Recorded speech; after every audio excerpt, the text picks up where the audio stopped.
Welcome to my YouTube channel. तो आज की हमारी कहानी है रीमा की कहानी। यह एक इमोशनल स्टोरी है। अगर आपको यह कहानी अच्छी लगे तो एक लाइक जरूर कीजिएगा। रीमा को घर के कामों से फुर्सत नहीं मिलती थी। घर की बड़ी बेटी होने की वजह से वह घर का सभी काम संभालती थी। उसकी माँ अधिकतर नानी के घर पर जाकर रहती और रीमा घर के कामों में व्यस्त रहती। अक्सर उसका मौसा जीवन उनके घर आता और उससे हमदर्दी जताता था। जीवन सरकारी विभाग में इंजीनियर था। उसके पास इधर उधर का काफी पैसा था।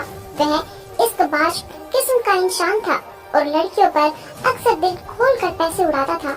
रीमा के लिए वह कभी साड़ी तो कभी मेकअप का सामान लाकर देता रहता।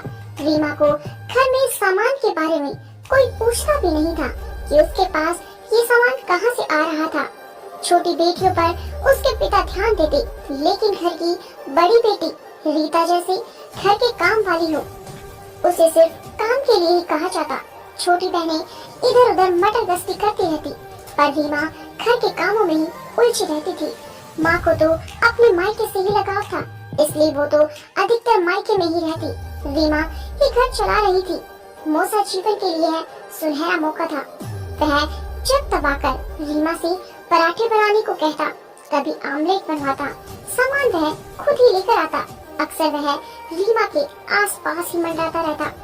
धीरे धीरे उसने रीमा को कभी कभार अपने फ्लैट पर बुलाना भी शुरू कर दिया। अक्सर जब रीमा की मौसी कहीं बाहर गई होती तो वह रीमा को अपने फ्लैट पर बुला लेता और उसके साथ मौज मस्ती करता। इधर मौसा के कहने पर रीमा की माँ भी उसे आसानी से भेज देती। वे यह नहीं सोचती थी उसकी बेटी अपनी ही मौसी का घर उजाड़ रही है।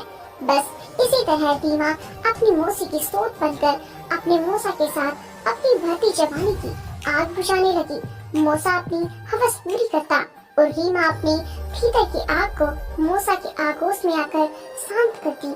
अंत में हुआ यह कि रीमा को दिन चढ़ गई और यह देख रीमा की माँ की होश उड़ गई।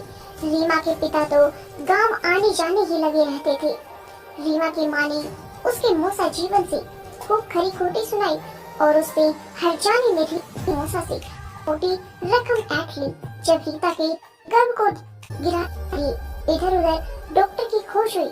रीमा को बार बार उल्टी होती तो छोटी बहनी पूछती, इसे उल्टी क्यों आ रही है। आखिर रीमा की माँ ने अपनी भाभी के साथ जाकर शहर में एक नर्स की शरण ली और उसे मुंह मांगी रकम दी। वह नर्स इस काम के लिए शहर भर में जानी जाती थी। किसी भी कुंवारी लड़की का अनचाहा गर्भ यदि गिराना होता तो एकमात्र यही नर्स थी। नर्स ने रीमा को देखकर कहा, ये तो बहुत कमजोर है, गर्भपात में इसकी जान भी जा सकती है। पर रीमा की माँ ने कहा, हमें यह बच्चा नहीं चाहिए।